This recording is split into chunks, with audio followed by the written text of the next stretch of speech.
lain, ya. Frekuensinya apa, memancar di mana, dan lain-lainnya di mana, atau menghafal ya. Jadi di sini ada semuanya. Gunanya apa nih? This of cost station. Pasti ada dong gunanya ini dibuat oleh pemerintah. Ini diratifikasi di ILO International Communication. Money ILO International Communication Union apa di ILO? Badan Pertelekomunikasian Dunia, ya. Administrasinya adalah KPU. Jadi guna stasiun mata apa? Yang Anda ketahui?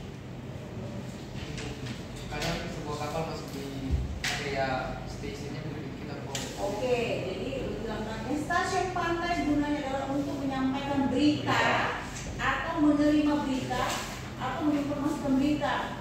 Anda di BSS kan menyampaikan berita. Mayday.